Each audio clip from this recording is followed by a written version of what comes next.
दो दिवसीय राजनीतिक घमासान। जी हाँ, जो कल और परसों यानी कि 2 दिन से जो मध्य प्रदेश की राजनीति में ऊहापोह चल रही है, आश्चर्य का विषय प्रतीत हो रहा है कि राजनीतिक हलचल पहले कभी ऐसी नहीं हुई मध्य प्रदेश के संदर्भ में जो पिछले 2 दिनों से चल रही है।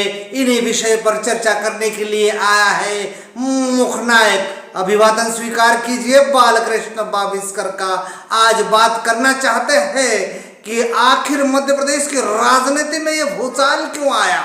वो इसलिए आया है चूंकि ये जग जाहिर है, और जग जाहिर का सीधा सीधा तात्पर्य है कमलनाथ। जी हाँ, मध्य प्रदेश की राजनीति कहे या भारतवर्ष की राष्ट्रीय राजनीति कहे, तो इस राष्ट्रीय राजनीति में मध्य प्रदेश का बड़ा ही योगदान है, क्योंकि मध्य प्रदेश के पूर्व मुख्यमंत्री रहे हैं कमलनाथ। हालांकि उनकी पृष्ठभूमि कहे तो वो है उत्तर प्रदेश के कानपुर पे, लेकिन कानपुर से सीधा संबंध होता है मध्य प्रदेश की धरती का छिंदवाड़ा। जी हाँ, ये वही छिंदवाड़ा है जिसका 33वां विधानसभा चुनाव में भारतीय जनता पार्टी तमाम कोशिशों के बावजूद और तमाम दिग्गजों को उस जंग मैदान में उतारने के बावजूद भी उस गढ़ को नहीं जीत पाई थी भारतीय जनता पार्टी विधानसभा के संदर्भ में।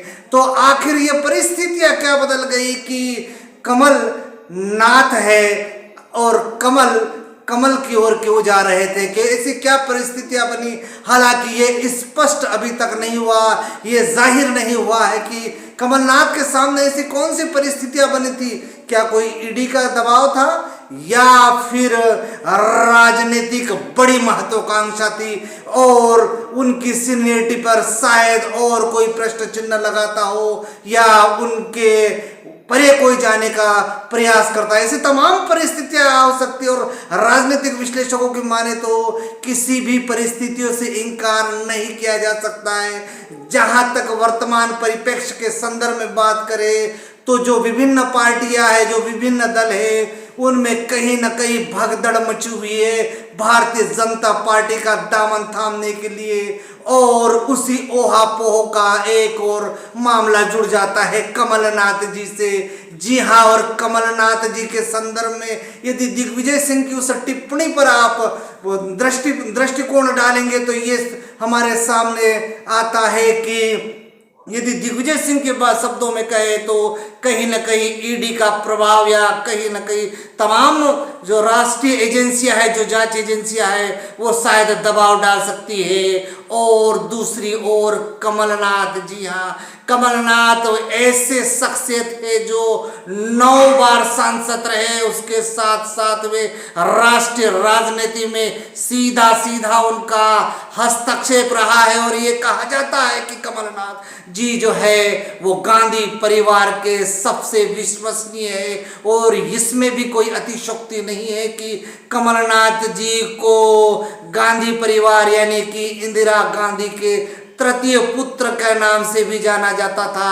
लेकिन जब सोनिया का युग आया, राहुल और सोनिया गांधी की युग में प्रियंका गांधी भी उनके साथ में यदि है, हालांकि प्रियंका जी वडेरा है, उसके बावजूद जो गांधी परिवार में इस प्रकार की परिस्थितियां बनना निश्चित रूप से प्रश्नवाचक चिन्ह दृष्टिगत होता है।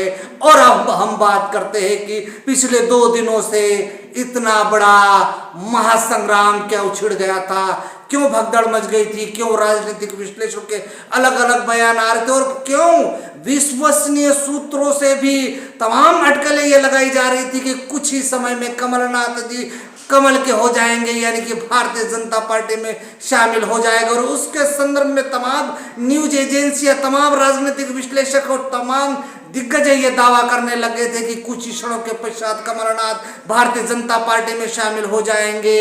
लेकिन हुआ ऐसा नहीं।